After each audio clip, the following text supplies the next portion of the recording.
So hi guys, so today I will be going to create a course on the Django REST framework where we basically learn how to build APIs using DRF, Django REST framework, right?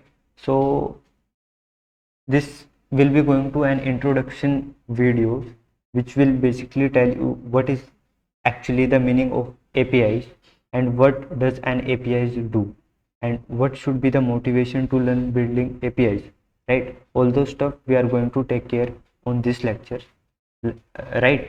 So those who are those who are consider yourself to be as a backend engineer, so basically there are a lot of work involved building this kind of a API. So this crash course will be helpful for those students as well, those who want to learn how we can build APIs, right? So let's without a further ado, let's jump into the concept for building API, right? So let's firstly try to understand what is an API is. So if you try to search on Google, so let's try to search on Google and let's see what's the result will show, right? So let's try to search on Google.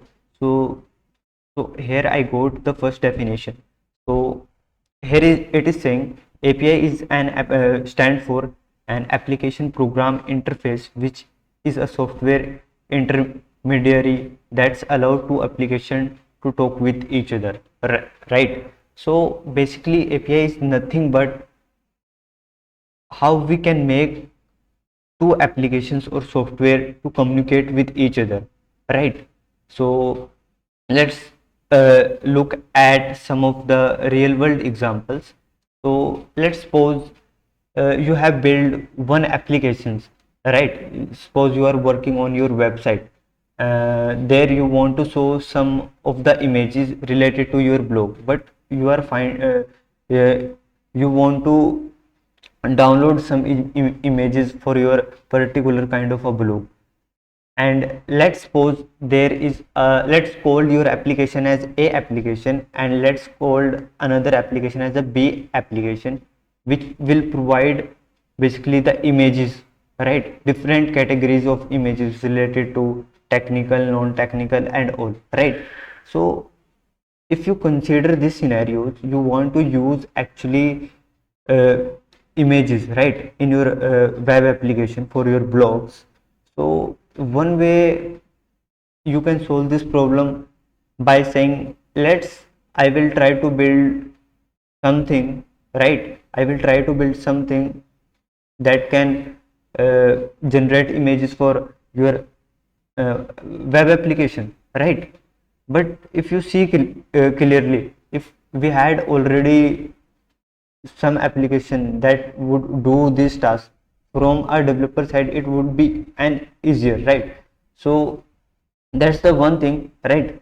So providing information to one application, right, we can call it as an API, right? So the B application, right, exposing some rules, defining some protocols that helps you to get the data from B application and integrate that B application in your A application, right? So this is the this is we called an API, right? So what's the motivation? So we had already learned about, like, so we don't have to reinvent the wheel, right?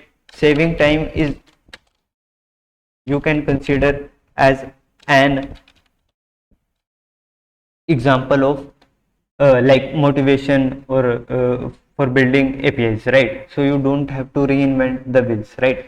And it might be possible. Let me give you a very practical example so you can relate very well, right?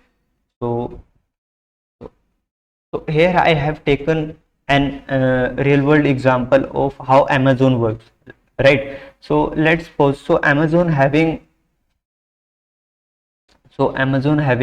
basically their web applications, their Android application, their iOS applications, right? And if you try to search for a product, let's say you are trying to search for a product iPhone, right? So if you search from the website or might be search from the Android application, the data that you having, right, the result that shown by the keyword is going to be same, right? You will be getting the same price on the web applications and Android or even on iOS applications, right? So if you try to think like, do you think really like for web applications, Amazon build something to provide like builds some sort of server to provide the data for only the web application and the separate for the Android and iOS? No, it's not going to be very good way, right? So what does Amazon did is, so they have created their own REST services, right, and store some data on their servers, right, and uh, they are providing this application to different kind of clients like web application, Android and iOS applications, right? So that's the one scenario. Basically they are sending in a data, basically the data might be in the JSON or the XML format, so they are sending the data to this kind of applications, right? So that's the one case, right? That's the one case